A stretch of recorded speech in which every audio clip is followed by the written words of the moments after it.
ಹರಿ ಓಂ ಪ್ರಾಣಾದೇರೀಶಿತಾರಂ ಪರಮಸುಖನಿಧಿಂ ಸರ್ವದೋಷವ್ಯಪೇತಂ ಸರ್ವಾಂತಸ್ಥಂ ಸುಪೂರ್ಣಂ ಪ್ರಕೃತಿಪತಿಮಜಂ ಸರ್ವಬಾಹ್ಯಂ ಸುನಿತ್ಯಂ ಸರ್ವಜ್ಞಂ ಸರ್ವಶಕ್ತಿಂ ಸುರಮುನಿಮನುಜಾದ್ಯೈಃ ಸದಾ ಸೇವ್ಯಮಾನಂ ವಿಷ್ಣುಂ ವಂದೇ ಸದಾಹಂ ಸಕಲಜಗದನಾದ್ಯಂತ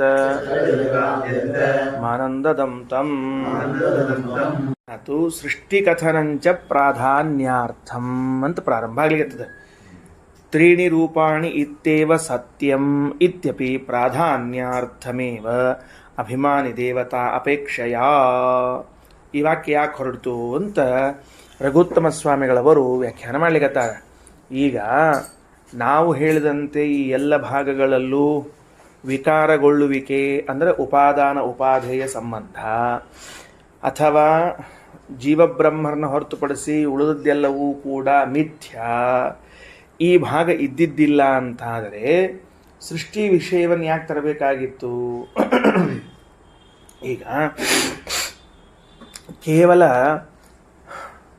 ಪರಮಾತ್ಮನ ಪ್ರಾಧಾನ್ಯವನ್ನು ಹೇಳೋದಾಗಿದ್ದರೆ ಪರಮಾತ್ಮನು ಪ್ರಧಾನನಾಗಿದ್ದಾನೆ, ಪರಮಾತ್ಮನು ಉತ್ತಮನಾಗಿದ್ದಾನೆ ಅಂತ ಹೇಳುವುದಾಗಿದ್ದರೆ ದೃಷ್ಟಾಂತಗಳನ್ನಷ್ಟೇ ಕೊಟ್ಟರೆ ಸಾಕಾಗಿತ್ತು.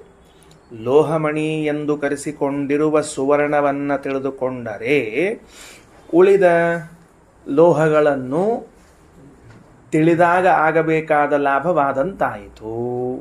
ಹೌದಾ? ಇದು ಸಾಕಾಗಿತ್ತು. ಪ್ರಧಾನದ ಜ್ಞಾನದಿಂದ ಅಪ್ರಧಾನದ ಜ್ಞಾನವಾಗ್ತದೆ, ಜ್ಞಾತ ಫಲನಾಗ್ತಾನೆ ಎನ್ನುವುದಾಗಿದ್ದರೆ ಯಾವುದೋ ಒಂದೆರಡು ದೃಷ್ಟಾಂತಗಳನ್ನು ಕೊಟ್ಟು ಮುಗಿಸಬೇಕಾಗಿತ್ತು. ನೀವು ಹೇಳಿದಂತೆ ಹೊರಟ್ರೆ ಸೃಷ್ಟಿ ವಿಷಯವನ್ನು ಯಾಕೆ ಹೇಳಬೇಕಾಗಿತ್ತು? ಸೃಷ್ಟಿ ವಿಷಯ ಬಂದದ. ಎಲ್ಲಿ ಬಂದದ ಸೃಷ್ಟಿ ವಿಷಯ? ಅಲ್ಲೇ ಸದೇವ ಸೌಮ್ಯ ಇದಮಗ್ರ ಆಸೀತ್ ತತ್ತೇಜೋ ಅಸೃಜತ್ ಸನ್ಮೂಲಾಹ ಸೌಮ್ಯ ಇಮಾಹ ಪ್ರಜಾಹ ಸರ್ವಾಹ ಅಂತ ಬಂದಿದೆ. ಅಲ್ಲಿ ಭಗವಂತನು ಸೃಷ್ಟಿಯನ್ನ ಮಾಡಿದ್ದಾನೆ. ಛಾಂದೋಗ್ಯದಲ್ಲಿ ಬಂದದ್ದು ಹೇಳಿಕತ್ತೀನಿ, ನೀವು ಬೃಹದಾರಣ್ಯಕದಾಗ ಹುಡುಕಬಾರ್ದು ಅಂತ ಅರ್ಥ. ಅದಕ್ಕೆ ಸನ್ಮೂಲಾಹ ಸದೇವ ಸೌಮ್ಯ ಇದಮಗ್ರ ಆಸೀತ್ 395ನೇ ಪುಟದಾಗದ ಮೂಲ ಪುಸ್ತಕ ಇದ್ದವರು ಅಲ್ಲಿ ಹೇಳುವಾಗ ಸ್ಪಷ್ಟವಾಗಿ ಈ ಭಗವಂತನಿಂದ ಜಗತ್ತಿನ ಸೃಷ್ಟಿಯಾಯಿತು. ಅವನು ತೇಜಸ್ಸನ್ನು ಸೃಷ್ಟಿ ಮಾಡಿದ, ತೇಜಸ್ಸು ಆಪವನ್ನು ಸೃಷ್ಟಿ ಮಾಡಿತು, ಆಪು ಪೃಥ್ವಿಯನ್ನು ಸೃಷ್ಟಿ ಮಾಡಿತು ಅಂತ ಹೀಗೆ ಕ್ರಮವಾಗಿ ಒಂದೊಂದನ್ನು ಸೃಷ್ಟಿ ಮಾಡ್ತಾ ಬಂದು ಕೊನೆಗೆ ತ್ರೀಣಿ ರೂಪಾಣಿ ಇತ್ಯೇವ ಸತ್ಯಂ, ಅವು ಮೊದಲಿನವು ಅಷ್ಟ ಸತ್ಯ, ಉಳಿದುದ್ದೆಲ್ಲ ಸುಳ್ಳು ಅಂತ ವೇದ ಸ್ಪಷ್ಟವಾಗಿ ವಿಕಾರಿ ಭಾವ ಮಿಥ್ಯಾತ್ವವನ್ನು ಹೇಳ್ತಾ ಅದ. ನೀವು ಹೇಳ್ದಂಗೆ ವಿಷ್ಣು ಪ್ರಧಾನ ಅನ್ನುವ ಅಂಶ ಅಷ್ಟೇ ಇದ್ರೆ ಈ ಸೃಷ್ಟಿ ವಿಷಯದಕ್ಕೆ ಇದರಿಂದ ಪ್ರಾಧಾನ್ಯ ಜ್ಞಾಪನ ಆಗ್ತದೇನು? ಸೃಷ್ಟಿಯನ್ನು ಹೇಳಿದಾಗ ಪರಮಾತ್ಮನಿಂದ ಜಗತ್ತು ಸೃಷ್ಟಿ ಆಯಿತು ಅಂದ್ರೆ ಅವನು ಪ್ರಧಾನ, ಉಳಿದವರು ಅಪ್ರಧಾನ ಅಂತ ಬರ್ತದೆ. ಹಾಗೇನು ಬರೋದಿಲ್ಲ. ಆಮೇಲೆ ತ್ರೀಣಿ ರೂಪಾಣಿ ಇತ್ಯೇವ ಸತ್ಯಂ ಅಂತ ತಿಳ್ಕೊಂಡು ತೇಜಸ್ಸಿನ ಸೃಷ್ಟಿಯನ್ನು ಮಾಡಿದ್ದಾರೆ, ನೀರಿನ ಸೃಷ್ಟಿಯನ್ನು ಮಾಡಿದ್ದಾರೆ, ಪೃಥ್ವಿಯ ಸೃಷ್ಟಿಯನ್ನು ಮಾಡಿದ್ದಾರೆ ಅಂಥೇಳಿ ಇವಷ್ಟೇ ಸತ್ಯ ಅಂತ ಸ್ಪಷ್ಟ ಹೇಳಿರ್ತದೆ. ವೇದ ಇವು ಸತ್ಯ ಅಂತ ಹೇಳಿದ ಮೇಲೆ ಉಳಿದದ್ದು ಅಸತ್ಯ ಅನ್ನೋದು ಹೌದೋ ಅಲ್ಲೋ? ಅಂದ ಮೇಲೆ ನಾವು ಹೇಳಿದಂತೆ ಅರ್ಥ ಮಾಡಬೇಕೇ ಹೊರತಾಗಿ ನೀವು ಹೇಳಿದಂತೆ ಒಂದು ಮಣ್ಣಿನ ಮುದ್ದೆಯಿಂದ ಉಂಟಾದ ಘಟವನ್ನು ತಿಳಿದುಕೊಂಡಾಗ ಎಲ್ಲ ಘಟಗಳ ಜ್ಞಾನವಾಗ್ತದೆ. ಸಾದೃಶ್ಯಕ್ಕಾಗಿ ದೃಷ್ಟಾಂತ ಬಂದದ.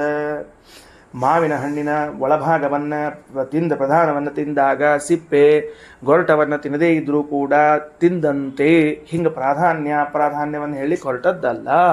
ಯಾಕೆ? ಸೃಷ್ಟಿ ವಿಷಯವನ್ನು ಯಾಕೆ ಹೇಳಿಕತ್ತಾರ? ಸೃಷ್ಟಿ ವಿಷಯವನ್ನು ಯಾಕೆ ಹೇಳಿಕತ್ತಾರ? ಇವಷ್ಟೇ ಸತ್ಯ, ಉಳಿದು ಸತ್ಯ ಅಲ್ಲ ಅಂತ ತಿಳಿಸ್ಬೇಕಾಗಿದವರಿಗೆ.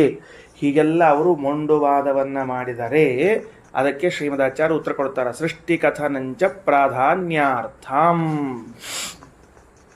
ಈ ಸೃಷ್ಟಿಯನ್ನು ಹೇಳಿ ಹೊರಟದ್ದು ಕೂಡ ಪ್ರಾಧಾನ್ಯಾರ್ಥ ಅಂದರೆ ಅರ್ಥ, ಅದಕ್ಕೆ ಪ್ರಾಧಾನ್ಯ ಜ್ಞಾಪನಾರ್ಥ ಅಂತ ಅರ್ಥ. ರಘುತ್ತಮ ಸ್ವಾಮಿಗಳವರು ಪ್ರಾಧಾನ್ಯಾರ್ಥಂ ಅನ್ನೋ ಶಬ್ದಕ್ಕೆ ಪ್ರಾಧಾನ್ಯ ಜ್ಞಾಪನಾರ್ಥಂ ಅಂತ ಬರೆದಿದ್ದಾರೆ. ಅಭಿಪ್ರಾಯವೇ ಹೊರತಾಗಿ ತ್ರೀಣಿ ರೂಪಾಣ್ಯತ್ಯೇವ ಸತ್ಯಂ ಅಂತ ತಿಳಿದುಕೊಂಡು ವೇದವೇ ಉಳಿದಕ್ಕೆ ಅಸತ್ಯತ್ವವನ್ನು ಹೇಳ್ತಿರುವಾಗ ನೀವು ಹಾಗೆ ಅರ್ಥ ಮಾಡಬೇಕು ಅಂದರೆ ಶ್ರೀಮದಾಚಾರ್ಯ ಅಂತಾರ ಅಲ್ಲ. ಇದು ಸೃಷ್ಟಿಯ ಕ್ರಮವನ್ನು ಹೇಳಿದ್ದೂ ಕೂಡ ಭಗವಂತನು ಪ್ರಧಾನನಾಗಿದ್ದಾನೆ ಅಂತ ತಿಳಿಸುವುದಕ್ಕಾಗಿ. ಅಂದ್ರೆ ಈ ಉಪನಿಷತ್ತು ಒಂದು ಹೊಸ ಮುಖ ಕೊಡ್ಲಿಕ್ಕೆ ನಮಗೆ.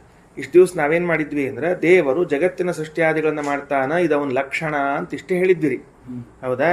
ಈಗ ಹೊಸದೇನಾಯಿತು ಅಂದ್ರೆ ದೇವರು ಮಾಡುವ ಜಗತ್ತಿನ ಸೃಷ್ಟಿಯಿಂದ ಅವನು ಪ್ರಧಾನನು ಎಂದು ತಿಳಿದು ಬರ್ತದೆ, ಅವನು ಸರ್ವೋತ್ತಮನು ಎಂದು ತಿಳಿದು ಬರುತ್ತದೆ.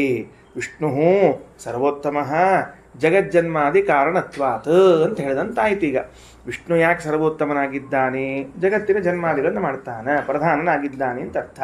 ಇದು ಉಪನಿಷತ್ತು ನಮಗೆ ಕೊಟ್ಟಿರುವಂಥ ಮತ್ತೊಂದು ದೃಷ್ಟಿ. ಈಗ ಅದಕ್ಕೆ ತ್ರೀಣಿ ರೂಪಾಣಿ ಇತ್ತೇವ ಸತ್ಯಂ ಅಂತಿರಲ್ಲ. ಮತ್ತು ಆಯ್ತಪ್ಪ, ಸೃಷ್ಟಿಯನ್ನು ಹೇಳೋದು ಪ್ರಾಧಾನ್ಯಕ್ಕಾಗಿ ಒಪ್ಕೋಣಂತ, ಅವನು ಸೃಷ್ಟಿ ಮಾಡ್ಯಾನ, ಅವನು ದೊಡ್ಡವ ಇದ್ದಾನಂತ ಬೇಕಾದ್ರೆ ಹೇಳ್ಬೋಣಂತ.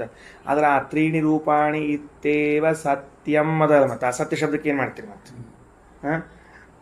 ಅದರ ಸತ್ಯಂ ಅಂತ ಅಂದು ಹೊತ್ತೊಳಗೆ ಅದಕ್ಕೆ ವಿರುದ್ಧವಾದದ್ದು ಅಸತ್ಯಂ ಅನ್ನೋದು ತಾನಾಗಿ ಬರ್ತದಲ್ಲ. ಅಂದ್ರೆ ಸತ್ಯ ಶಬ್ದದ ಅರ್ಥ ಏನು ಬದಲದನ್ನು ಹೇಳೋನ್ ಕೇಳೋರು. ತ್ರೀಣಿ ರೂಪಾಣಿ ಸತ್ಯಂ ಅಂತ ಅನ್ನೋದು ಎದಕ್ಕೆ ಬಂದದ, ಏನು ಪ್ರಸಂಗದ ಅಂದ್ರೆ ತೇಜಸ್ಸಿನ ಸೃಷ್ಟಿ. ಆ ತೇಜಸ್ಸು ನೀರಿನ ಸೃಷ್ಟಿ ಮಾಡಿತು, ನೀರು ಮಣ್ಣಿನ ಸೃಷ್ಟಿ ಮಾಡಿತು. ಅಂದ್ರೆ ತೇಜೋಭಿಮಾನಿಗಳಾದವರು ಮಹಾಲಕ್ಷ್ಮಿ, ಅವಾಂತರ ಅಭಿಮಾನಿಗಳಾದವರು ಚತುರ್ಮುಖ. ಆ ಮಹಾಲಕ್ಷ್ಮೀ ದೇವಿ ಮತ್ತೆ ನೀರಿಗೆ ಅಭಿಮಾನಿಗಳಾಗಿರುವ ವಾಯುದೇವರನ್ನು, ವಾಯುದೇವರು ಮಣ್ಣಿಗೆ ಪೃಥ್ವಿಗೆ ಅಭಿಮಾನಿಗಳಾದ ರುದ್ರದೇವರನ್ನು ಸೃಷ್ಟಿ ಮಾಡಿದರು. ತ್ರೀಣಿ ರೂಪಾಣಿ ಇತ್ತೇವ ಸತ್ಯಂ. ಈ ಒಂದರಿಂದ ಒಂದಾಗಿ ಬಂದದ್ದು ಕೂಡ ಪ್ರಾಧಾನ್ಯವನ್ನು ತಿಳಿಸ್ಲಿಕ್ಕೇನೆ. ಸತ್ಯ ಶಬ್ದದ ಅರ್ಥವು ಪ್ರಧಾನ ಅಂತೆ ಅರ್ಥ. ಸತ್ಯ ಶಬ್ದಕ್ಕೆ ಇದು ಮಾತ್ರ ಸತ್ಯ, ಉಳಿದದ್ದು ಸುಳ್ಳು, ಮಿಥ್ಯಾ ಸತ್ಯ ಎಂಬ ಅಭಿಪ್ರಾಯದಲ್ಲಿ ಹೇಳಿಲ್ಲ. ಇಲ್ಲಿಯೂ ಕೂಡ ಪ್ರಧಾನ ಅನ್ನೋ ಅರ್ಥಲ್ಲೇ ಹೇಳಿದ. ಸತ್ಯ ಶಬ್ದಕ್ಕೆ ಪ್ರಧಾನ ಅಂತ ಹೆಂಗೆ ಅರ್ಥ ಬಂದೈತ್ರಿ ಅಂದರೆ ತಿಳಿಸಿಕೊಡ್ತೇವೆ. ಅದನ್ನು ನಿನಗೆ ಬರೇ ತೇಜಸ್ಸಿನ ಸೃಷ್ಟಿ, ಜಲದ ಸೃಷ್ಟಿ, ಕ್ಷಿತಿಯ ಸೃಷ್ಟಿ ಅಂತ ತಿಳ್ಕೊಂಡ್ರೆ ಅರ್ಥ ಆಗಂಗಿಲ್ಲ. ಅಭಿಮಾನಿ ದೇವತೆ ವಿವಕ್ಷ ಇಟ್ಟುಕೊಂಡಿ ಅಂದ್ರೆ ಸ್ಪಷ್ಟವಾಗಿಬಿಡ್ತದೆ. ಶ್ರೀಮದಾಚಾರ್ಯ ಅಂತಾರೆ, ತ್ರೀಣಿ ರೂಪಾಣಿ ಸತ್ಯ ಮಿತ್ತೇವ ಸತ್ಯ ಮಿತ್ಯಪಿ ಪ್ರಾಧಾನ್ಯಾರ್ಥಮೇವ ಅಭಿಮಾನಿ ದೇವತಾ ಅಪೇಕ್ಷೆಯ. ಅಭಿಮಾನಿ ದೇವತೆ ಇಟ್ಟುಕೊಂಡಾಗ ಏನಾಗ್ತದೆ? ಹಿಂಗೆ ಇಟ್ಕೊಳ್ರಿ. ಅಭಿಮಾನಿ ದೇವತಾ ಇಟ್ಕೊಳ್ಳಿಲ್ಲ ಅಂದ್ಕೊಳ್ರಿ. ಅಭಿಮಾನಿ ದೇವತೆಯನ್ನು ಇಟ್ಟುಕೊಳ್ಳದೆ ಇದ್ದಾಗ, ಪಾಂಡಂಗಾಚಾರ ಅಭಿಮಾನಿ ದೇವತೆಯನ್ನು ಇಟ್ಟುಕೊಳ್ಳದೆ ಇದ್ದಾಗ ಏನಾಗ್ತದೆ ಅಂದ್ರೆ ಮೊದಲು ತೇಜಸ್ಸು ಹುಟ್ಟಿತು, ಆ ತೇಜಸ್ಸಿನಿಂದ ನೀರು ಹುಡ್ತು, ನೀರಿನಿಂದ ಮಣ್ಣು ಹೊಡ್ತು. ಹೌದು, ಈ ನೀರಿನಿಂದ ಮಣ್ಣು ಹೊಡ್ತು, ಅದರಿಂದ ಪ್ರಧಾನ ಯಾರ ಪ್ರಧಾನ ಹೆಂಗೆ ಹೇಳ್ಬೇಕು? ಅದಕ್ಕೆ ಜಡವಾದ ಪದಾರ್ಥಗಳಲ್ಲಿ ಪ್ರಾಧಾನ್ಯ ಅಪ್ರಧಾನ್ಯ ಹೇಳಿ ಬರುವುದಿಲ್ಲ. ತೇಜಸ್ಸಿನಿಂದ ನೀರು, ನೀರಿನಿಂದ ಮಣ್ಣು, ಪ್ರಧಾನ ಅಪ್ರಧಾನ ಹೆಂಗಂತೀರಿ? ಚಾನ್ಸೇ ಇಲ್ಲ. ಅಭಿಮಾನಿ ದೇವತೆಗಳನ್ನು ಇಟ್ಟುಕೊಂಡಾಗ ತೇಜೋಭಿಮಾನಿನಿಯಾದವಳು ಮಹಾಲಕ್ಷ್ಮಿ, ಅವಳಿಂದ ಹುಟ್ಟಿದವರು ವಾಯುದೇವರು, ಅವರಿಂದ ಹುಟ್ಟಿದವರು ರುದ್ರದೇವರು ಅಂತಂದಾಗ ಪ್ರಾಧಾನ್ಯ ತಿಳಿದು ಬರ್ತದೆ. ಅದಕ್ಕೆ ಆಚಾರ್ಯರು ಆ ರೀತಿ ಅರ್ಥ ಮಾಡಬೇಕು ಅಂತ ಹೇಳಿಕತ್ತಾರೆ. ಹೌದು, ಈ ರೀತಿ ಅರ್ಥ ಮಾಡಬೇಕು ಎನ್ನುವುದಕ್ಕೆ ಪ್ರಮಾಣ ಎಲ್ಲಿ ಅಂದರೆ ಬ್ರಹ್ಮಾಂಡ ಪುರಾಣದ ದೊಡ್ಡ ಪಂಕ್ತಿಗಳನ್ನು ಕೊಡ್ತಾರೆ ಶ್ರೀಮದಾಚಾರ್ಯ. ಬಹಳ ಚಂದದ. ಅವರು ಮಾಡಿದ ಪ್ರಶ್ನೆ ಇಷ್ಟು: ಸದೇವ ಸೌಮ್ಯ ಇದಮಗ್ರ ಆಸೀತ್ ಸನ್ಮೂಲಾಹ ಸೌಮ್ಯ ಇಮಾ ಪ್ರಜಾ ಸರ್ವಾಹ ಸದಾಯತನ ಸತ್ಪ್ರತಿಷ್ಠಾ ಅನ್ನುವ ವಾಕ್ಯವು ಸೃಷ್ಟಿಗಿಂತ ಮೊದಲು ಬ್ರಹ್ಮನೊಬ್ಬನೇ ಇದ್ದ, ಬ್ರಹ್ಮ ಒಬ್ಬನೇ ಇದ್ದ ಮೇಲೆ ಇದೆಲ್ಲ ಹುಟ್ಟುಕೊಂಡದ ಅಂತಂದಮೇಲೆ ಇವು ಯಾವುದೂ ಕೂಡ ಸತ್ಯ ಆಗಲಿಕ್ಕೆ ಸಾಧ್ಯ ಇಲ್ಲ. ಹೆಂಗ ಕಪ್ಪೆ ಚಿಪ್ಪಿನಲ್ಲಿ ರಜತ ಆರೋಪಿತವಾಗ್ತದೋ ಹಂಗೆ ಬ್ರಹ್ಮನಲ್ಲಿ ಜಗತ್ತು ಆರೋಪಿತವಾಗಬೇಕು. ಸ್ಪಷ್ಟವಾಗಿ ತೇಜಸ್ಸು ನೀರು ಮಣ್ಣು ಅನ್ನುವುದಷ್ಟೇ ಸತ್ಯ, ಉಳಿದದ್ದು ಅಸತ್ಯ ಅಂತ ವೇದ ಹೇಳ್ತಿರುವಾಗ ಇಲ್ಲಿ ಯಾವ ಪ್ರಾಧಾನ್ಯದ ವಿಷಯವೂ ಇಲ್ಲ ಅಂತ ಅವರ ಅಭಿಪ್ರಾಯ ತೋರಿಸಿದರೆ, ಶ್ರೀಮದಾಚಾರ್ಯರು ಸೃಷ್ಟಿಯ ವಿಷಯವಾಗಲಿ ಪ್ರಳಯ ಕಾಲದಲ್ಲಿ ಭಗವಂತನ ಇದ್ದದ್ದಾಗಲಿ ಹೇಳಿದ್ದು ಅವನೇ ಪ್ರಧಾನ ಅನ್ನೋ ಅಭಿಪ್ರಾಯದಲ್ಲಿ ಹೇಳ್ಯಾರ. ಆಯ್ತು, ಒಪ್ಕೋಣಂತ. ಆ ಮುಂದಿಂದು ಮಣ್ಣು ನೀರು ಗಾಳಿ ಬೆಂಕಿ ಅವೇದಕ್ಕೆ ಅಂತ ಕೇಳಿದ್ರೆ ಅಲ್ಲಿಯೂ ಕೂಡ ಪ್ರಾಧಾನ್ಯವನ್ನೇ ಹೇಳ್ತದೆ. ಅಲ್ಲಿ ಹೆಂಗೆ ಪ್ರಾಧಾನ್ಯ ಹೇಳ್ತದೆ ರೀ? ತೇಜಸ್ಸು ಹೊಡೆದು ಮಣ್ಣು ಸಣ್ಣದು ನೀರು ಹೊಡೆದು ಅಂತ ಹಿಂಗೆ ಹೇಳಿ ಬರ್ತದೆ. ಇನ್ನು ಎಲ್ಲ ಭೂತಗಳೇ ಅವ, ಎಲ್ಲವೂ ಭೂತಗಳೇ ಇದ್ದಾಗ ಭೂತಗಳಲ್ಲಿ ಉತ್ತಮ ಭೂತ ಅಧಮ ಭೂತ ಅಂತ ವ್ಯವಹಾರವೇ ಇಲ್ಲ ಲೋಕದಲ್ಲಿ. ವ್ಯವಹಾರವೇ ಇಲ್ಲ. ಮಣ್ಣು ಶ್ರೇಷ್ಠ, ನೀರು ಕನಿಷ್ಠ, ನೀರು ಶ್ರೇಷ್ಠ, ತೇಜಸ್ಸು ಕನಿಷ್ಠ, ಈ ವ್ಯವಹಾರ ಇಲ್ಲ. ಅಂದಮೇಲೆ ನೀವು ಹೆಂಗೆ ಹೇಳಿದ್ರಿ ಅಂದರೆ ಅದೂ ಕೂಡ ಅಭಿಮಾನಿ ವ್ಯಪದೇಶಾಧಿಕರಣದಂತೆ ಅಭಿಮಾನಿಗಳನ್ನು ತೆಗೆದುಕೊಂಡಾಗ ಅಭಿಮಾನಿಗಳಲ್ಲಿ ಉತ್ತಮತ್ವ ನೀಚತ್ವ ಉಂಟೇ ಉಂಟು. ಆ ಅಭಿಪ್ರಾಯದಲ್ಲಿ ಈ ಪ್ರಕರಣ ಹೊರಟಿದೆ ಹೊರತಾಗಿ ನೀವು ತಿಳಿದಂತೆ ಜೀವಬ್ರಹ್ಮರ ಐಕ್ಯವನ್ನು ಹೇಳಿ ಜಗತ್ತಿನ ಮಿಥ್ಯಾತ್ವವನ್ನು ಹೇಳಿ ಹೊರಟಿಲ್ಲ ಅಂತ ಸ್ಪಷ್ಟ ಮಾಡಿ ಪ್ರಮಾಣವನ್ನು ಕೊಡುತ್ತಾರೆ ಬ್ರಹ್ಮಾಂಡ ಪುರಾಣದ ವಾಕ್ಯ. ಇದರಲ್ಲಿ ನಾವು ನಮಗೆ ಅಭಿಪ್ರಾಯ ಗೊತ್ತಾಯ್ತು. ನಮಗೀಗ ಅವ್ರು ಹೇಳಿದ ಅಭಿಪ್ರಾಯ ತಪ್ಪದ, ಶ್ರೀಮದಾಚಾರ್ಯ ಸ್ಪಷ್ಟ, ಯಾಕಂದ್ರೆ ನಮ್ಮ ಅನುಭವಕ್ಕೆ ಬರ್ತದೆ ಅಂತ. ಅದನ್ನು ಹೊರತುಪಡಿಸಿ ನಾವು ಹೊಸದೇನು ಅರ್ಥ ಮಾಡಿಕೊಳ್ಳಬೇಕು ಅಂತ ಪ್ರಯತ್ನ ಮಾಡೋಣಂತೀಗ. ತೇಜೋಭಿಮಾನವಾನ್ ಬ್ರಹ್ಮ ವಾಯುಶ್ಚ ಅಭಭಿಮಾನವಾನ್ ರುದ್ರಕ್ಷಿತ್ಯಭಿಮಾನಿ ಚ ಪೇತನ್ಮಯಮಿದಂ ಜಗತ್. ಅದು ತ್ರಿವೃತ್ಕರಣ ಪ್ರಕ್ರಿಯೆ ಅಂತ ಬಂದದ. ತಾಸಾಂ ತ್ರಿವೃತಂ ಏಕೈಕಾಮಕರೋತ. ಒಂದೊಂದರಲ್ಲಿ ಮೂರು ಹಿಂದೆ ಬಂದದ.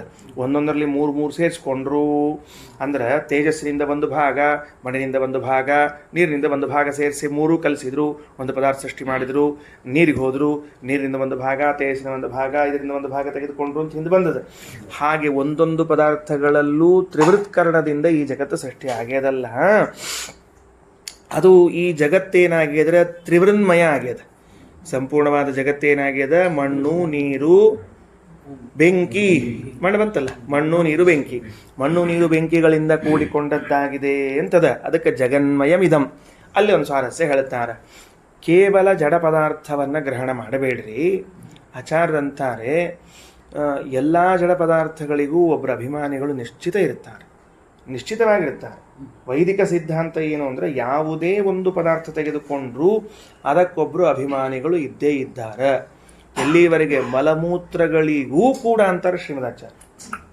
ಮಲಮೂತ್ರಗಳಿಗೂ ಕೂಡ ಸಾಮಾನ್ಯ ಅಂತ ತಿಳಿಬೇಡ್ರಿ, ಅಲ್ರಿ. ಆ ಮಲಕ್ಕೇನು ಅಂತಂದ್ರೆ ಅದಕ್ಕೂ ಇದ್ದಾರೆ ಅಭಿಮಾನಿಗಳಿದ್ದಾರೆ. ಅವರಿಗೆ ಅಪಭ್ರಷ್ಟ ದೇವತೆಗಳು ಅಂತ ಕರೀತಾರೆ. ಹೇಗೆ ನಮ್ಮಲ್ಲಿ ಬ್ರಾಹ್ಮಣ್ಯವನ್ನು ಕಳೆದುಕೊಂಡ ಬ್ರಾಹ್ಮಣರು ಅಂತಿದ್ರೆ ಅವರಿಗೆ ಬ್ರಹ್ಮ ಬಂಧುಗಳು ಅಂತ ಕರೀತಾರೋ ಇಲ್ಲೋ, ಹಂಗೆ ದೇವತೆಗಳಾಗಿದ್ರು ಕೂಡ ಅವರು ದೇವತೆಗೆ ಆ ಸ್ಥಾನಕ್ಕೆ ಬರದೇ ಇದ್ರೆ ಅವ್ರಿಗೆ ಇಂಥದ್ದಕ್ಕೆ ಕೊಟ್ಟಿದ್ರು ಅಂದರೆ ಅವ್ರನ್ನೇನು ಕರೀತಾರೆ, ಅಪಭ್ರಷ್ಟ ದೇವತೆಗಳು ಅಂತ ಕರೀತಾರೆ. ಅದೊಂದು ಪಕ್ಷದ ಅಂತ ನಮ್ಗೆ ಗೊತ್ತೇ ಇಲ್ಲ. ಶ್ರೀಮದಾಚಾರ್ಯ ಆ ಮಾತನ್ನು ಸ್ಪಷ್ಟಪಡಿಸ್ತಾರೆ. ಹೀಗಾಗಿ ಮಲಮೂತ್ರಗಳನ್ನು ಪ್ರಾರಂಭ ಮಾಡಿಕೊಂಡು ಎಲ್ಲದಕ್ಕೂ ಒಬ್ಬರು ಅಭಿಮಾನಿಗಳು ಅಂತ ಇದ್ದೇ ಇದ್ದಾರೆ. ಗೊತ್ತಾಯ್ತಾ ಹೇಳಿದ್ದೇನಂತ?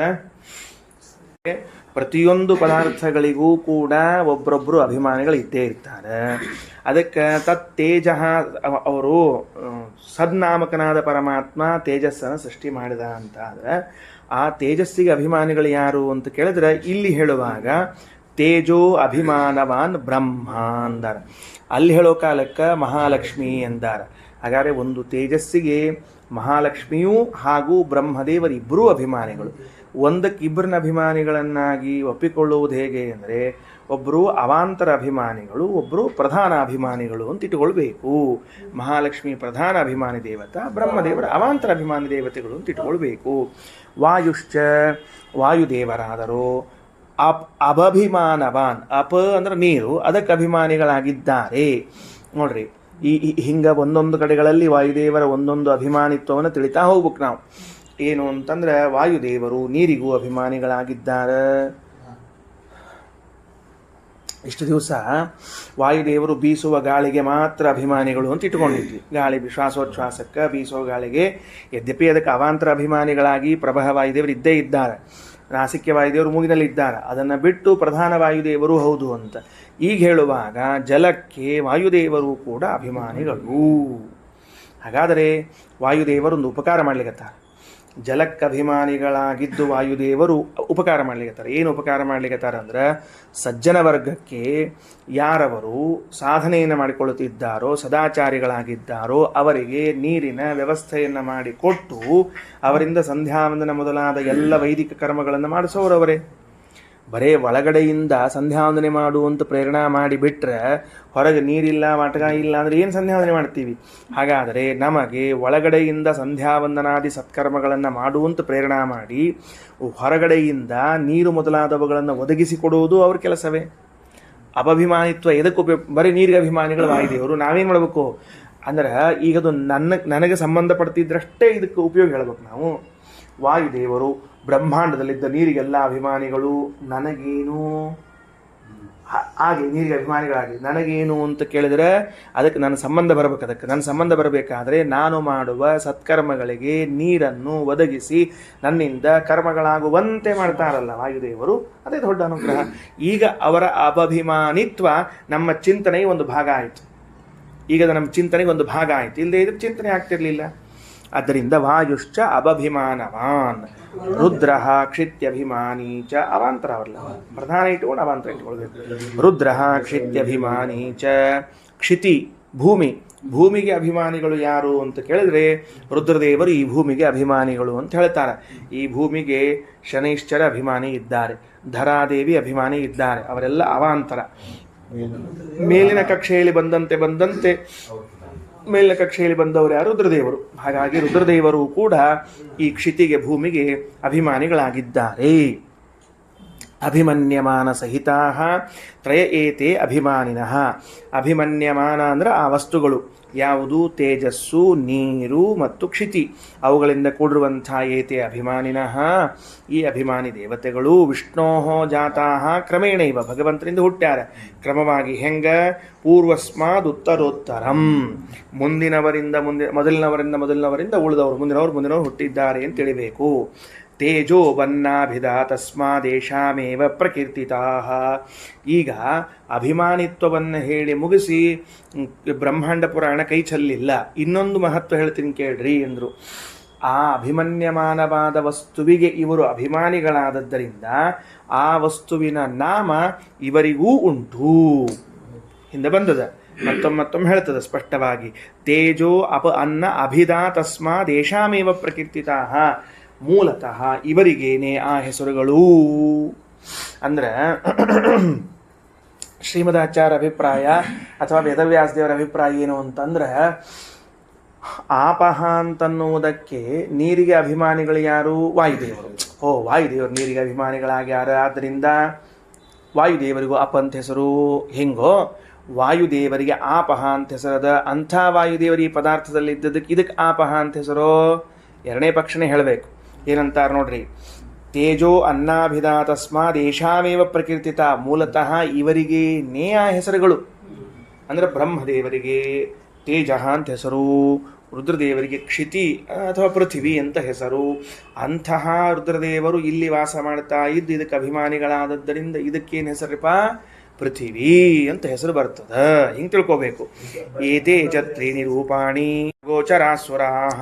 ಏತೇ ಚ ತ್ರೀಣಿ ರೂಪಾಣಿ ಇತಿ, ಈ ಮೂರು ರೂಪಗಳೆಂದು ಅಭಿಧಾ ಗೋಚರಾಸುರಾಹ ಈ ಹೆಸರಿನಿಂದ ಕರೆಸಿಕೊಳ್ಳುತ್ತಾರೆ. ತೇಜಸ್ಸು, ಅಪ, ಅನ್ನ ಎಂಬ ಮೂರು ಹೆಸರಿನಿಂದ ಕರೆಸಿಕೊಳ್ಳವರು ಇವರು. ಅದಕ್ಕೆ ತ್ರೀಣಿ ರೂಪಾಣಿತ್ತೇವ ಅಂದದ್ದು ಈ ಅಭಿಪ್ರಾಯದಲ್ಲಿ. ತ್ರೀಣಿ ರೂಪಾಣಿ ಅಂದರೆ ಇವು ಮೂರಷ್ಟ ಸತ್ಯ ಅವಳು ಸುಳ್ಳು ಅಂತ ಅರ್ಥ ಅಲ್ಲ. ಅದಕ್ಕೆ ಇವರಿಗೆ ತ್ರೀಣಿ ರೂಪಾಣಿ ಇತ್ಯಭಿಧಾ ಗೋಚರಾಹ. ಇವ್ರು ಮೂರು ಮಂದಿ ನಾವೇನು ಕರಿತೀವಿ ಅಂದ್ರೆ ತ್ರೀಣಿ ರೂಪಾಣಿ ಅಂತ ಕರೀತಾರೆ. ಈ ಮೂರು ರೂಪಗಳಿದ್ದರಿಂದ ಬ್ರಹ್ಮವಾಯು ಗಿರೀಶೇಭ್ಯ ತೇಭ್ಯೋ ಜಾತಮಿದಂ ಜಗತ್. ಬ್ರಹ್ಮವಾಯು ಗಿರೀಶರು ಅವರಿಂದ ಹುಟ್ಟಿರುವಂಥದ್ದು ಈ ಜಗತ್ತು. ಅಥೋ ಅಗ್ನಿ ಸೂರ್ಯ ಸೋಮಾನಾಮಪಿ ರೂಪಂ ತದುದ್ಭವಂ. ಅಷ್ಟೇ ಅಲ್ಲ, ಅಗ್ನಿ, ಸೂರ್ಯ, ಸೋಮ ಇವರೂ ಕೂಡ ಈ ಮೇಲಿನ ಮೂರು ಮಂದಿಯಿಂದ ಹುಟ್ಟಿದ್ದಾರೆ. ಮೂರು ಮಂದಿಯಿಂದ ಹುಟ್ಟಿದ್ರಿಂದ ಅಗ್ನಿ, ಸೂರ್ಯ, ಸೋಮನಾಮಾನವ ಪೇಶಾಂ ಪ್ರಕೀರ್ತಿತಂ. ಇವರಿಗೇನೆ ಆ ಹೆಸರು ಅಂತ ತಿಳ್ಕೊಳ್ರಿ. ಮುಂದಿನ ಸೃಷ್ಟಿ ಹೊಳಿತು ಹಂಗೆ. ಅಂದ್ರೆ ಪರಮಾತ್ಮನಿಂದ ಬ್ರಹ್ಮದೇವರು, ಬ್ರಹ್ಮದೇವರಿಂದ ವಾಯುದೇವರು, ಮಹಾಲಕ್ಷ್ಮಿನೂ ಇದ್ದಾಳೆ, ಬ್ರಹ್ಮದೇವರು ಇದ್ದಾರೆ. ಇಬ್ರು ಅವರಿಬ್ಬರಿಂದ ಹುಟ್ಟಿದವರು ವಾಯುದೇವರು, ವಾಯುದೇವರಿಂದ ಹುಟ್ಟಿದವರು ರುದ್ರದೇವರು. ಅಲ್ಲಿಂದ ಮುಂದೆ ಹೆಂಗ ಅಗ್ನಿ, ಸೂರ್ಯ, ಚಂದ್ರ ಇವರು ಈ ಮೂರು ದೇವತೆಗಳಿಂದ ಕ್ರಮವಾಗಿ ಹುಟ್ಟಿದ್ರಿಂದ ಅವರಿಗೂ ಕೂಡ ಈ ಹೆಸರುಗಳವ. ಅಗ್ನಿ, ಸೂರ್ಯ, ಸೋಮ ಅನ್ನೋ ಹೆಸರುಗಳು ಮೇಲಿನವರಿಗೆ ಮೂರು ಮಂದಿಗವ ಅಂತ ತಿಳ್ಕೊಳ್ರಿ. ಇನ್ನು ಸಾಧನಾದ್ಯಮನಾಚೈವ ಸತ್ಯಮೇಶಾಂ ತ್ರಯಸ್ಸುರಾಹ.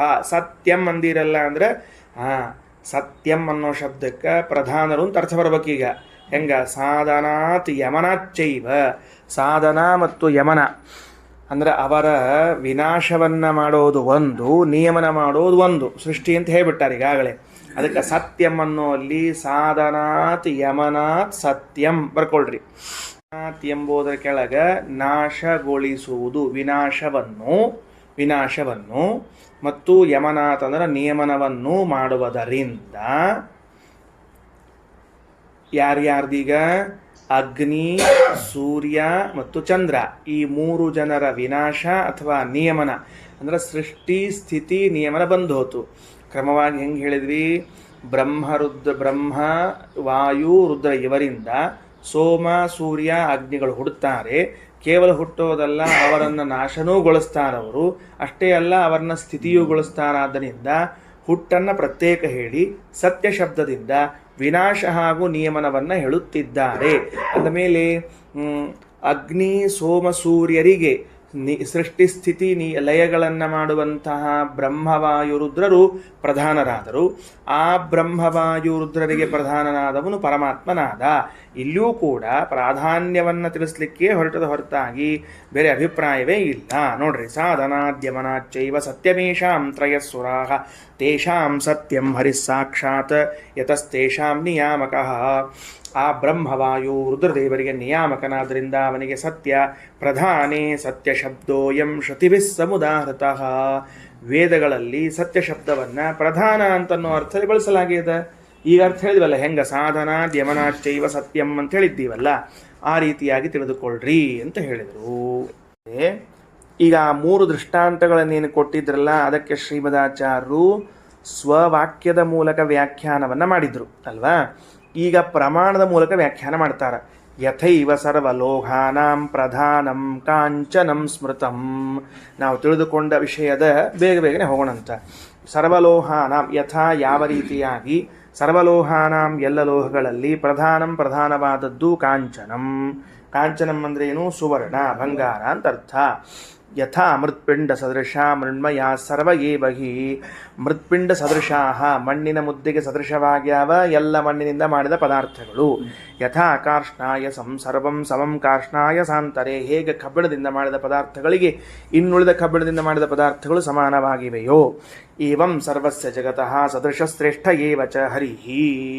ಇದೇ ರೀತಿಯಾಗಿ ಸಂಪೂರ್ಣವಾದ ಜಗತ್ತಿಗೆ ಭಗವಂತನು ಸದೃಶನಾಗಿದ್ದಾನೆ, ಹಾಗೂ ಜಗತ್ತಿಗಿಂತ ಶ್ರೇಷ್ಠನಾಗಿದ್ದಾನೆ. ಸಾದೃಶ್ಯ ಯಾವ ಮೂಲಕ ಹೇಳಬೇಕು? ಭಗವಂತನಿಗೂ ಜಗತ್ತಿಗೂ ಸಾದೃಶ್ಯದ ಅಂತಂದಾಗ 2 ತಗೋಬೇಕು. ಮತ್ತದರಲ್ಲಿ ಭಗವಂತನಿಗೂ ಜಗತ್ತಿಗೂ ಸಾದೃಶ್ಯದ ಅಂದರೆ ಜಗತ್ತೆಂಬ ಶಬ್ದದಿಂದ ನಾವು ಬರ್ತೀವಿ, ಮತ್ತು ಜಡ ಪದಾರ್ಥಗಳು ಬರ್ತಾವೆ.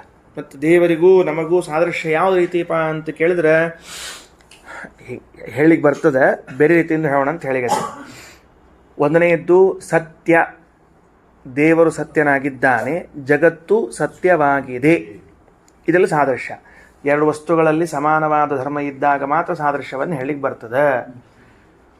ಕುದುರೆಯಂತೆ ವೇಗವಾಗಿ ಓಡ್ತಾನ ಅಂತಂದ್ರೆ ಅವನಲ್ಲಿ ಇಬ್ಬರಲ್ಲೂ ಕೂಡ ವೇಗ ಅಂಬೋದು ಸಮಾನ ಧರ್ಮ ಇರಬೇಕು. ಇವನು ಕುದುರೆಯಂತೆ ಇದ್ದಾನೆ, ಆನೆಯಂತೆ ಬರ್ತಾನೆ ಅಂತ ಅನ್ನಬಾರದು. ಅವಾಗ ಏನಾಗ್ತದೆ ಅಂದ್ರೆ ವೇಗ ಎಂಬ ಸಾದೃಶ್ಯವನ್ನು ಕೈಬಿಟ್ಟಂತ ಬೇಕಾದಾಗ ಅವರಿಗೂ ಇವನು ಓಟಕ್ಕೂ ಕುದುರೆ ಓಟಕ್ಕೂ ಸಮಾನವಾಗಿದ್ದರೆ ಹಯ, ಅದರ ಸಾದೃಶ್ಯ. ಹಾಗೆ ಭಗವಂತನಿಗೂ ಜಗತ್ತಿಗೂ ಸಾದೃಶ್ಯ ಎನ್ಮೂಲಕವಾಗಿ ಹೇಳೋದು ಅಂತ ಕೇಳಿದ್ರೆ ಸತ್ಯತ್ವದ ಮೂಲಕ ಹೇಳೋದು. ಮತ್ತು ನಾವು ಕೂಡ ಜಗತ್ತಿನಲ್ಲಿ ಒಂದು ಭಾಗವಾದರೂ ನಾವು ಸತ್ಯ, ಪರಮಾತ್ಮ ಸತ್ಯ ಅಂತ ಸಾದೃಶ್ಯ ಹೇಳಿಗೆ ಬರ್ತದೆ. ಜೊತೆಗೆ ಏನು ಹೇಳಬೇಕು ಅಂದರೆ, ಅವನು ಇದು ಸಾತ್ವಿಕ ವರ್ಗ ಇಟ್ಟುಕೊಂಡಾಗ ಅವನ ಹೆಂಗೆ ಜ್ಞಾನಾನಂದ ಗುಣ ಉಳ್ಳವನಾಗ್ಯಾನೋ ನಾವು ಜ್ಞಾನಾನಂದ ಗುಣ ಉಳ್ಳವರಾಗಿದ್ದೇವೆ, ಸಾದೃಶ್ಯ. ಇನ್ನು ಅಸಜ್ಜೀವರಾಶಿಗಳು ತಮೋಯುಗರಿಂದ ತೆಗೆದುಕೊಂಡಾಗ ಭಗವಂತ ಹೆಂಗೆ ಜ್ಞಾನ ಉಳ್ಳವನಾಗ್ಯಾನೋ ಹಂಗೆ ಇವರು ಕೂಡ ಜ್ಞಾನವೆಂಬ ಗುಣ ಉಳ್ಳವರಾಗ್ಯಾರ. ಅಲ್ಲಿ ಆನಂದವೆಂಬ ಗುಣದ ಸಾದೃಶ್ಯ ಹೇಳುವುದಿಲ್ಲ ನಾವು. ಸಾತ್ವಿಕ ವರ್ಗ ಇದ್ದರೆ ಜ್ಞಾನಾನಂದಗಳನ್ನು, ಅಸಾತ್ವಿಕ ವರ್ಗ ಇದ್ದರೆ ಜ್ಞಾನವನ್ನು, ಇಷ್ಟನ್ನೇ ಸಾಧನೆ ಹೇಳ್ತೀವಿ. ಶ್ರೀಮದಾಚಾರ್ಯ ಅನುವ್ಯಾಖ್ಯಾನದಲ್ಲಿ ಮಾತು ತಿಳಿಸಿದ್ದಾರೆ. ಆಯಿತಾ? ಮುಂದೆ ಏವಂ ಸರ್ವಸ್ಯ ಜಗತಃ ಸದೃಶ ಶ್ರೇಷ್ಠ ಏವ ಚ ಹರಿಹಿ ತೇನ ತು ತಜ್ಞಾನ ಜಗಜ್ಞಾತಮಿವಾಖಿಲಂ. ಆದುದರಿಂದ ಭಗವಂತನ ಜ್ಞಾನ ಮಾಡಿಕೊಂಡರೆ ಜಗತ್ತನ್ನು ತಿಳಿದಂತೆಯೇ. ಪ್ರತ್ಯೇಕ ತಿಳ್ಕೊಳ್ಳೋದು ಏನು ಅವಶ್ಯಕತೆ ಇದೆ? ಬೇಕಾಗಿಲ್ಲೇ ಇಲ್ಲ. ಈಗ ಜಗತ್ತನ್ನು ಸೃಷ್ಟಿ ಮಾಡಿದ್ಯಾಕೆ ಪರಮಾತ್ಮ? ವಿಚಾರ ಮಾಡಿ ನೋಡ್ರಿ. ಆಚಾರ್ಯರು ಒಂದು ಮಾತು ಹೇಳ್ತಾರೆ ದ್ವಾದಶ ಸ್ತೋತ್ರದಲ್ಲಿ ಹೇಳುವಾಗ, ಈ ಜಗತ್ತನ್ನು ಪರಮಾತ್ಮ ನಿರ್ಮಾಣ ಮಾಡಿದ್ದರ ಉದ್ದೇಶ ಏನು ಅಂದ್ರೆ ನನ್ನಲ್ಲಿ ಅನಂತ ಗುಣಗಳವ ಅಂತ ನಿಮಗೆ ತಿಳಿಲಿ ಅಂತ ಇಚ್ಛಾ ಅದ ಅಷ್ಟ. ದೇವರಿಗೇನು ಇಚ್ಛಾ ಅದ? ನನ್ನಲ್ಲಿ ಅನಂತ ಗುಣಗಳವ ಅಂತ ತಿಳಿಲಿ ಅನ್ನೋದಕ್ಕಾಗಿ ಈ ಜಗತ್ತಿನ ನಿರ್ಮಾಣ ಮಾಡ್ಯಾನ. ಒಂದು ಉದ್ದೇಶ ಅದ ಅಂತ ಶ್ರೀಮದಾಚಾರ್ಯ ಅಭಿಪ್ರಾಯ. ಜಗತ್ತಿನ ಸೃಷ್ಟಿಯಾದದ್ದು ಅನೇಕ ಕಾರಣಗಳನ್ನು ಹೇಳಿರ್ತೀವಿ. ಇದು ಒಂದು ಕಾರಣ. ಏನೊಂದು ಕಾರಣ ಅಂದ್ರೆ ಬಹುಚಿತ್ರ ಜಗದ್ ಬಹುಧಾ ಕರಣಾತ್ ಪರಶಕ್ತಿ ಅನಂತ ಗುಣ ಪರಮಃ. ದೇವರ ಅನಂತ ಗುಣ ಎಂಬುದು ನಮ್ಮ ಕೈಯಲ್ಲಿ ಪ್ರತ್ಯಕ್ಷ ಅದ. ಸೃಷ್ಟಿಕರ್ತೃವಿನಲ್ಲಿ ಏನೇನು ಗುಣಗಳವೆಂಬುದು ಹೆಂಗೆ ಗೊತ್ತಾಗ್ತದ? ಆ ಮಾಡಿದ ಪದಾರ್ಥಗಳು ನೋಡಿದಾಗ ಗೊತ್ತಾಗ್ತದೆ. ವಿಚಿತ್ರಕಾರ ಇದ್ದಾನೆ, ಅವ ತೆಗೆದ ಚಿತ್ರಗಳನ್ನೆಲ್ಲ ನೋಡಿದಾಗ ಅವನ ಕಲ್ಪನಾ ಶಕ್ತಿ ಎಷ್ಟು ಅಂತ ತಿಳಿದು ಬರ್ತದೋ ಇಲ್ಲೋ ನಮಗೆ. ಏನು ಇದನ್ನು ತೆಗೆದಾನ ಅದನ್ನು ತೆಗೆದಾನ, ಏನು ಭಾರಿ ಬುದ್ಧಿವಂತಿರ್ಬೇಕು ಬಿಡ ಅಂತಂತೀವಿ. ಒಬ್ಬ ಮೂರ್ತಿಕಾರ ಮಾಡಿದ ಮೂರ್ತಿಗಳನ್ನು ಕಂಡಾಗ ಅವನ ಒಂದು ಕರ್ತೃತ್ವ, ಮೂರ್ತಿ ಕೆತ್ತನೆಯ ಕರ್ತೃತ್ವ ತಿಳಿದು ಬರ್ತದೆ. ಹಾಗಾಗಿ ಭಗವಂತನಲ್ಲಿ ಅನಂತ ಗುಣಗಳವ ಅಂಥೇಳೇನು ಶಾಸ್ತ್ರ ಓದಿ ತಿಳ್ಕೊಳ್ಳೋದಷ್ಟೇ ಅಲ್ಲ, ಪ್ರತ್ಯಕ್ಷ. ಶಾಸ್ತ್ರವನ್ನೂ ಓದೋದು, ಪ್ರತ್ಯಕ್ಷವಾಗಿ ನೋಡೋದು. ಪ್ರತ್ಯಕ್ಷ ಹೆಂಗದ? ಒಂದು ಗಿಳಿ, ಆ ಗಿಳಿಯೊಳಗೆ ಒಂದು ಸಾವಿರಾರು ಜಾತಿ ಗಿಳಿಗಳು, ಎಷ್ಟು ಬಣ್ಣ, ಎಷ್ಟು ವೈವಿಧ್ಯ, ಎಷ್ಟು ಆಕಾರ, ಎಷ್ಟು ಆಹಾರಗಳು, ಇದನ್ನೆಲ್ಲ ಸೃಷ್ಟಿ ಮಾಡಿದ ಭಗವಂತ. ಸೃಷ್ಟಿ ಮಾಡಬೇಕಾದಾಗ ಅವ ಬಿಂಬ, ಅದು ಪ್ರತಿಬಿಂಬ, ಇದೊಂದು ಆ್ಯಡ್ ಆಗ್ತದೆ ಇಲ್ಲಿ. ಹಂಗಾರೆ ಬಿಂಬನೆಲ್ಲ ಗುಣಗಳಿಲ್ಲದೆ ಹೋದ್ರೆ ಪ್ರತಿಬಿಂಬನಲ್ಲಿ ಇವೆಲ್ಲ ಇರ್ಲಿಕ್ಕೆ ಚಾನ್ಸ್ ಇಲ್ಲ, ಗುಣಗಳು ಬಂದವು. ಹುಲಿ, ಎಷ್ಟು ಹುಲಿ ಅವು, ಕರಿ ಹುಳಿ, ಬಿಳಿ ಹುಳಿ, ಪಟ್ಟಿ ಹುಳಿ, ಸಣ್ಣ ಹುಳಿ, ದೊಡ್ಡ ಹುಳಿ, ಹುಳಿ ಅಲ್ಲ ಹುಲಿ, ಅದಕ್ಕೆ ದೊಡ್ಡ ಹುಲಿ. ಕೆಲವರಿಗೆ ಈ ಹುಲಿ ಅಂದಾಗೆಲ್ಲ ಹುಳಿ ಎತ್ಕೆ ವಸ್ತಿರ್ತದೆ, ತಪ್ಪನಬಾರ್ದು ಅಂತ ಈಗ ಹೇಳಿದ್ದಷ್ಟೇ. ಅದಕ್ಕೆ ಆ ಹುಲಿಗಳು, ಅದರಲ್ಲಿರೋ ಬಣ್ಣ ವೈವಿಧ್ಯ, ಸಿಂಹ, ಆನೆ, ಎಷ್ಟು ಪದಾರ್ಥಗಳು. ಹಾಗಾಗಿ ಎಲ್ಲದಕ್ಕೂ ಬಿಂಬನಾದದ್ದರಿಂದ ಪರಮಾತ್ಮ ಅವನಲ್ಲಿ ಅನಂತ ಗುಣಗಳವ, ಅದನ್ನೇ ಹೇಳಿದ್ದಾರೆ. ಅದಕ್ಕೆ ಹೇಳಿದರು ತಜ್ಞಾನಾತ್, ಆ ಭಗವಂತನ ಜ್ಞಾನವಾದರೆ ಜಗತ್ತಿನ ಜ್ಞಾನವಾದಂತೆ. ಸಸೃಷ್ಟ ಚೈವ ಸಂಹರ್ತ ನಿಯತ ರಕ್ಷಿತ ಹರಿಃ ತೇನ ವ್ಯಾಪ್ತಮಿದಂ ಸರ್ವಂ ಐತದಾತ್ಮ್ಯಮತೋ ವಿದುಃ. ಅಲ್ಲಿ ಸ ಏಷೋ ಅಣಿಮ ಐತದಾತ್ಮ್ಯಮಿದಂ ಸರ್ವಂ ಅಂತ ಓದ್ಕೊಂಡ್ಬಂದೀವಿ. ಐತದಾತ್ಮ್ಯಂ ಅಂದ್ರೆ ಏಷಃ ಆತ್ಮನಃ ಭಾವ ಐತದಾತ್ಮ್ಯಂ, ಇದು ಅವನಿಗೆ ಸಂಬಂಧಪಟ್ಟದ್ರಿ, ಅವಂದ್ರಿ ಇದು ಅಂತ. ಹೆಂಗ ಅಂದ್ರೆ ಸೃಷ್ಟ ಸಂಹರ್ತ ನಿಯಂತ ರಕ್ಷಿತ ಹರಿಃ ತೇನ ವ್ಯಾಪ್ತಂ, ಆ ಭಗವಂತ ವ್ಯಾಪಿಸಿಕೊಂಡಿದ್ದರಿಂದಾಗಿ ಐತದಾತ್ಮ್ಯಂ, ಇದು ಅವನಿಗೆ ಸಂಬಂಧಪಟ್ಟದ್ದು ಅಂತ ಹೇಳಿಕ್ ಹೊರಟದ. ಹೆಂಗೆ ಹೇಳಿದ ವೇದ ಅಂದ್ರೆ ಈ ಜಗತ್ತು ಅವನೇ ಹೋಗ್ ಅಂತ ಹೇಳ್ಬಿಡ್ತು. ಅಲ್ರಿ ಅವನೇ ಹೋಗಂತ, ಜಗತ್ತು ಅವನೇ ಹೋಗು ಅಂದ್ರೆ ಹೆಂಗ್ರಿ ಅಂದ್ರೆ ಅವ ಸೃಷ್ಟಿ ಮಾಡ್ತಾನ, ಅವ ಸ್ಥಿತಿ ಮಾಡ್ತಾನ, ಅವ ಲಯ ಮಾಡ್ತಾನ, ನಿಂದೇನದು ಅವಂದ ಹೋಗಂತ ಹೇಳ್ಬಿಡ್ತು. ಅವಂದ ಹೋಗು ಅನ್ನೋ ಅಭಿಪ್ರಾಯದಲ್ಲಿ ಅವನೇ ಹೋಗು ಅಂತಂದ್ರೆ ಯಾವ ಅಭಿಪ್ರಾಯ ತಿಳ್ಕೊಬೇಕು? ಸೃಷ್ಟಿ ಸ್ಥಿತಿ ಸಂಹಾರಗಳೆಲ್ಲ ಒಂದೇ ತಿಳ್ಕೊಬೇಕು. ಸ ಆತ್ಮ ಪೂರ್ಣಗುಣತಃ, ಭಗವಂತನಿಗೆ ಸ ಏಷೋ ಅಣಿಮ ಐತದಾತ್ಮ್ಯವಿದಂ ಸರ್ವಂ ಸ ಆತ್ಮ ತತ್ವಮಸಿ ಶ್ವೇತಕೇತೋದ. ಆತ್ಮ ಅನ್ನೋ ಶಬ್ದಕ್ಕೆ ಬಂತು ನೋಡ್ರಿ, ಪೂರ್ಣಗುಣತಃ, ನೀನು ಹೇಳಿದ್ವಲ್ಲ ಗುಣಪೂರ್ಣನಾಗಿದ್ದಾನೆ ಎಂಬ ಅರ್ಥಕ್ಕೆ. ಇನ್ನು ಅಣಿಮ ಅಂತದ, ಅಣಿಮ ಅನ್ನೋ ಶಬ್ದಕ್ಕೆ ಅರ್ಥ ಏನು ಅಂದ್ರೆ ಸಹ ಸೂಕ್ಷ್ಮ. ಅಣಿಮ ಅಂತ ಅಲ್ಲಿ ಬಂದದ, ಅದಕ್ಕೆ ಸೂಕ್ಷ್ಮ ಅಂತ ಅರ್ಥ. ಬಹಳ ಸೂಕ್ಷ್ಮ ಇದ್ದಾನೆ ದೇವರು.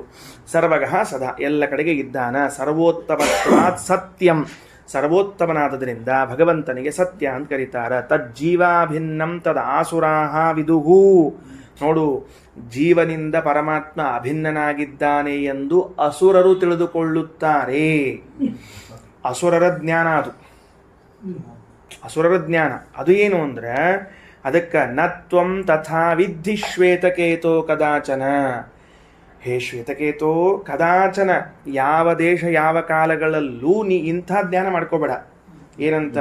ಜೀವಬ್ರಹ್ಮರ ಐಕ್ಯ ಜ್ಞಾನವನ್ನು ಮಾಡ್ಕೋಬೇಡ ಅಂತ ಅಪ್ಪ ಮಗನಿಗೆ ಹೇಳಿಕತಾನ. ಕಿಂತು ವಿಷ್ಣು ಪೃಥಕ್ ಸರ್ವ ದೇವದೇವೇಶ್ವರ ಪ್ರಭು. ಹಂಗಾರೆ ಏನು ಮಾಡ್ಕೋಬೇಕು ನಾನು ಅಂದ್ರೆ, ವಿಷ್ಣು ಪೃಥಕ, ಭಗವಂತ ಭಿನ್ನನಾಗಿದ್ದಾನೆ. ಸರ್ವದೇವ ದೇವೇಶ್ವರ, ಎಲ್ಲ ದೇವತೆಗಳಿಗೂ ಒಡೆಯನಾಗಿದ್ದಾನೆ. ಪ್ರಭು ಸಮರ್ಥನಾಗಿದ್ದಾನೆ. ಪೃಥಗೇವ ಅಹಂ, ಭಿನ್ನನಾದವು ನಾನು. ಆಯಂ ಪೃಥಗ್. ಅತ್ಯಲ್ಪ ಶಕ್ತಿ ಜ್ಞಾನ ಸುಖಾಧಿಕ, ಭಾಳ ಅಲ್ಪ ಜ್ಞಾನ ಸುಖ ಶಕ್ತಿ ಅದ. ಇತ್ತೇವ ವಿದ್ಯೆ ಸತತಂ, ಇದನ್ನೇ ಯಾವಾಗಲೂ ತಿಳ್ಕೊ. ಅದರ ವಿಚಾರ ಮಾಡ್ರಿ. ನಮ್ಮಲ್ಲಿರುವಂಥ ಸುಖ ದುಃಖಗಳನ್ನು, ಸುಖವನ್ನೆಲ್ಲ ಶಾಸ್ತ್ರ ಹೇಳ್ತದ ಅತ್ಯಲ್ಪ ಅಂತ ಹೇಳಿಕತ್ತದ. ನಮ್ಮಲ್ಲೇನು ಸುಖ ಅದ, ಈಗೇನು ನಾವು ಆರಾಮಿದ್ದೀವಿ ಅಂತಿರ್ತೀವಲ್ಲ ನೋಡ್ರಿ, ಆ ಆರಾಮಿರುವಿಕೆ ಅನ್ನೋದು ಅತ್ಯಲ್ಪವಾದದ್ದಂತ. ಮತ್ತು ಪರಮಾತ್ಮನಲ್ಲಿ ಎಷ್ಟು ಇರ್ಲಿಕ್ಕಿಲ್ಲ, ಹಂಗಾರ ಅವ ಎಷ್ಟು ಸುಖಪೂರ್ಣ ಇರ್ಲಿಕ್ಕಿಲ್ಲ. ನಾವ ಮನಿ ಮುಂದೆ 2 ಕಾರು ಖಾರ್ಬಾರು ಅಂದ್ರೆ ಖಾರೋಬಾರು ಮಾಡ್ಕೋತಿದ್ರನ್ನ ಎಷ್ಟು ಸುಖ ಏನು ಅಂತಿರ್ತೀವಿ. ಇನ್ನು ಅವ ಹೆಂಗಿರ್ಬೇಡ್ರಿ. ಮತ್ತು ಬ್ರಹ್ಮಾಂಡವೇ ಮನೆ ಮಾಡ್ಕೊಂಡ್ಬಿಟ್ಟಾನ. ಬ್ರಹ್ಮಾಂಡಂ ವರಮಂದಿರಂ ಸುರಗಣಾಹ, ಹೌದಿಲ್ಲೋ? ಅಕ್ಷರ ಹಾಕ್ಬೇಡ್ರಿ ಮುಂದೆ. ಪೃಥಗೇವಾಹಮತ್ಯಲ್ಪ ಶಕ್ತಿಜ್ಞಾನ ಸುಖಾಧಿಕ ಇತ್ತೇವ ವಿಧಿ ಸತತಂ ಅಥೋ ಮೋಕ್ಷಮವಾಪ್ಸ್ಯಸಿ. ಇದನ್ನು ತಿಳ್ಕೊಂಡ್ರೆ ನಿನಗೆ ಮೋಕ್ಷ ಆಗೋದು, ಇದನ್ನು ತಿಳ್ಕೊಂಡ್ರೆ ನಿನಗೆ ಮೋಕ್ಷ ಆಗೋದು. ಸರ್ವೋತ್ತಮ ಇತಿ ಜ್ಞಾತಃ ವಿಷ್ಣು ಮೋಕ್ಷಮಿಮಂ ನಯೇತ್. ಸರ್ವೋತ್ತಮನಾಗಿದ್ದಾನೆ ಭಗವಂತ ಅಂತ ತಿಳಿದುಕೊಂಡಾಗಲೇನೆ ಅವನನ್ನು ಮೋಕ್ಷಕ್ಕೆ ಕರೆದುಕೊಂಡು ಹೋಗುತ್ತಾನೆ. ಸರ್ವೋತ್ತಮ ಅಂತ ತಿಳಿಯದೆ ಹೋದರೆ ಮೋಕ್ಷಕ್ಕೆ ಕರ್ಕೊಂಡು ಹೋಗಂಗಿಲ್ಲ. ಜೀವರೂಪತೆಯ ಜ್ಞಾತಃ, ಅಲ್ರಿ ನಾನಾ ದೇವರು ಅಂತ ತಿಳ್ಕೊಂಡ್ಬಿಟ್ಟು ಸೊಳ್ಳೆ ಮಂದಿನ ಯಾಕೆ ದೇವ್ರು ಮಾಡ್ಕೋತ ಹೋಗೋದು ಅಂತಂದ್ರೆ ಕೆಲವರು ಹಂಗಂತ ಇರ್ತಾರೆ. ಮತ್ತು ಇನ್ನೊಬ್ಬರನ್ನ ಬ್ರಾಹ್ಮಣರಲ್ಲಿ ಊಟಕ್ಕೆ ಕರೆಯಲ್ಪ, ನಾನೇ ಕೂತ್ಕೊಂಡ್ಬಿಡು ಮನ್ಯಾಗ ಊಟಕ್ಕೆ. ಬ್ರಾಹ್ಮಣ ಹೇಳ್ತಾ ಅಪ್ರೀತ ಹೋಗ್ತಂದ್ರೆ ಊಟಕ್ಕೆ. ಮನೆಯಾಗಿದ್ದ ಮಗನ್ನ ಮುಂಜಿ ಆಗಿದ್ರೆ ಮುಂಜಿ ಬ್ರಾಹ್ಮಣ, ಅವು ಮಕ್ಳು ಹೆಣ್ಮಕ್ಳು ಇದ್ರೆ ಕೌಮಾರ ಮುತ್ತಿದ್ರು, ಮುಗಿದು ಅವರಿಗೆ ದಕ್ಷಿಣೆ ಕೊಡೋದು, ಮತ್ತೆ ಇಲ್ಲೇ ಮನೆಯಾಗ ಇಟ್ಕೊಂಡ್ಬಿಡೋದು ಅಂತ ಹಿಂಗೆ ಅಂತ ಇರ್ತದೆ. ಹಂಗೆ ಮಾಡಿಬಿಡ್ತೀನಿ ಅಂತಂದ್ರೆ ಜೀವರೂಪತೆಯ ಜ್ಞಾತಃ, ನಾನೇ ದೇವರು ಅಂತ ತಿಳ್ಕೊಂಡ್ಬಿಡ್ತೀನಿ, ಪರಮಾತ್ಮನನ್ನ ಜೀವರೂಪತ್ವೇನ ತಿಳಿತೀನಿ ಅಂದ್ರೆ ತಮೋಂಧಂ ಪ್ರಾಪ್ನಯಾತ್ ಪ್ರಭು ಪ್ರಾಪಯೇತ್ ಪ್ರಭು ಅಂದಂತಮಸಿ ಕಳಿಸ್ತಾನೆ. ವಿಷ್ಣೋಹೋ ದಾಸತೆಯ ವಿಷ್ಣೋಹೋ ಸಾಮೀಪ್ಯ ಮೋಕ್ಷ ಉಚ್ಯತೆ. ಈ ಬ್ರಹ್ಮಾಂಡ ಪುರಾಣದ ಒಂದು ಫಸ್ಟ್ ಕ್ಲಾಸ್ ಸೆಂಟೆನ್ಸು. ಎಷ್ಟು ಚಂದ ನೋಡ್ರಿ. ವಿಷ್ಣುವಿನ ದಾಸ, ವಿಷ್ಣುವಿನ ಸಮೀಪದಲ್ಲಿದ್ದೇನೆ ಅಂತ ತಿಳಿದುಕೊಳ್ಳುವುದೇ ಮೋಕ್ಷ. ಇನ್ನೇನು ಮೋಕ್ಷ? ಬೇರೆ ಮೋಕ್ಷ ಅಂತ ಹೇಳದ ನನಗೆ. ಏನದ? ವಿಷ್ಣುವಿನ ದಾಸನಿದ್ದೇನೆ, ವಿಷ್ಣುವಿನ ಸಮೀಪದಲ್ಲಿದ್ದೇನೆ, ಇದಕ್ಕೆ ಮೋಕ್ಷ ಅಂತ ಹೆಸರು. ಭಾಳ ಚಂದ ಹೊಸದೊಂದು ಡೆಫಿನೇಷನ್ ಬಂತು, ಶ್ರೀಮದಾಚಾರ್ಯ ಕೊಟ್ರಿ. ಈಗ ಈ ಅನುಸಂಧಾನದಿಂದ ನಾವು ಎಲ್ಲಿ ವಾಸ ಮಾಡಿದ್ರು ಮುಕ್ತಿಯೆಲ್ಲ ಇದ್ದಂತೆ. ನಾನು ವಿಷ್ಣುವಿನ ದಾಸ, ಭಗವಂತನ ಸಮೀಪದಲ್ಲಿದ್ದೀನಿ ಅಂತ ಅನುಸಂಧಾನ ಮಾಡ್ತಿರ್ಬೇಕು. ನ ವಿಷ್ಣುತ್ವಂತು ಮೋಕ್ಷ ಸ್ಯಾತ್, ಹೊರತಾಗಿ ನಾನೇ ವಿಷ್ಣುವಾಗೋದು ಮೋಕ್ಷ ಅಲ್ಲ. ಏಷೋ ಅಹಮಿತಿ ವಾ ಸ್ಮೃತೆ ಹೇ. ಮತ್ತು ಯಾಕಂದ್ರೆ ಯಾವ ಮುಕ್ತನಿಗೂ ಕೂಡ ನಾನೇ ವಿಷ್ಣು ಸ್ಮರಣೆ ಬಂದಿಲ್ಲ ನೋಡ್ರಿ. ಹೊಸ ಯುಕ್ತಿ ಶುರುವಾಯ್ತು ಈಗ ಶ್ರೀಮದಾಚಾರ್ಯ ಅಲ್ಲಿ. ಅದೇ ಒಳಗೆ ಪ್ರಮಾಣ ಹಾಕಿರುವಾಗ ಏನು? ವಿಷ್ಣುವಿನ ದಾಸನಾಗಿದ್ದು ವಿಷ್ಣುವಿನ ಸಮೀಪದಲ್ಲಿರುವುದು ಮೋಕ್ಷ. ಇದನ್ನು ಬಿಟ್ಟು ನಾನೇ ವಿಷ್ಣುವಾಗಿದ್ದೀನಿ ಅನ್ನೋದು ಮೋಕ್ಷ ಅಲ್ಲ.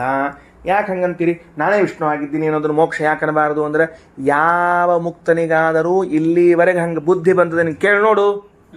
ಹಂಗೆ ಒಂದು ವೇಳೆ ಮುಕ್ತನಿಗೆ ನಾನೇ ವಿಷ್ಣು ಅಂತ ಬುದ್ಧಿ ಬಂದಿದ್ದರೆ ಆಗ ಹಂಗಾರೆ ನಾನೇ ವಿಷ್ಣು ಆಗೋದೇ ಮೋಕ್ಷ ಅಂತ ಆಗ್ತದೆ. ಹಂಗಿಲ್ಲಲ್ಲ. ಅದಕ್ಕೆ ಹೇಳಿದರು ನತು ವಿಷ್ಣು ಸಂಸಾರ ಸಾಗರ ತೀರ್ಣೋ ಮುಕ್ತೋಹಮಿತಿ ವಾ ಸ್ಮೃತಿ ತದಾ ಯದಾ ತದಾ ವಿಮೋಕ್ಷೇಣ ಕಿಂ ಫಲಂ ಜ್ಞಾನಿನೋ ಭವೇತ್. ಅಲ್ರಿ, ಈಗ ಅವಂಗೆ ವಿಷ್ಣು ಅಂತ ಅನುಭವ ಬರ್ಬೇಕು. ಯಾಕೆ? ಅವ ವಿಷ್ಣು ಆಗಿದ್ದರೂ ಕೂಡ ಅವನಿಗೆ ಜ್ಞಾನ ಬರಬೇಕು ಅಂತ ನೀವಿಲ್ಪ. ನಾ ಹಿಂಗಂತೀನಿ. ಏನಂತೀನಿ ನಾನು? ಅವಂಗ ತಿಳಿದಿಲ್ಲ, ಜ್ಞಾನ ಆಗಿಲ್ಲಪ್ಪ. ಅವಂಗ ಏನು ಮಾಡ್ಬೇಕು ಈಗ ನಾವು? ಅವ ವಿಷ್ಣು ಆಗಿಬಿಟ್ಟಾನ. ಅವ ವಿಷ್ಣು ಆಗಿಬಿಟ್ಟಾನ, ಅವನಿಗೆ ವಿಷ್ಣು ಅನ್ನೋ ಜ್ಞಾನ ಬಂದಿಲ್ಲ ಅನ್ನೋದಾದ್ರೆ ಆಚಾರ ಅಂತಾರೆ ಸಂಸಾರ ಸಾಗರಾತ್ತೀರ್ಣ ಮುಕ್ತ ಅಹಮಿತಿ ವಾ ಸ್ಮೃತಿ. ಅವನಿಗೆ ಇದು ಒಂದೇ ಜ್ಞಾನ ಬಂದಿಲ್ಲ ಅಂತೀಯೋ, ಒಟ್ಟಾರೆ ಯಾವ ಜ್ಞಾನವೂ ಬಂದಿಲ್ಲ ಅಂತೀಯೋ. ಸಂಸಾರದಿಂದ ಪಾರಾಗಿದ್ದೀನಿ, ಮುಕ್ತನಾಗಿದ್ದೀನಿ, ನಾನು ಅನ್ನೋ ಜ್ಞಾನ ಇದ್ದ ಹೊತ್ತಿನೊಳಗೆ ಹಂಗಾರೆ ವಿಷ್ಣುನು ನಾನಾಗಿದ್ದೀನಿ ಎಂಬುದು ಜ್ಞಾನವೂ ಬರಬೇಕಾಗಿತ್ತು. ಅದು ಒಂದು ಬಂದಿಲ್ಲ ಅಂತಂದ ಮೇಲೆ ಉಳಿದ ಜ್ಞಾನ ಅದ ಅಂದ ಮೇಲೆ ಅವ ವಿಷ್ಣು ಆಗಿಲ್ಲ ಅಂತ ಅರ್ಥ ಆಗ್ತಾ ಹೊರತಾಗಿ ಅವಂಗ ಜ್ಞಾನ ಇಲ್ಲ ಅಂತ ಆಗೋದಿಲ್ಲ.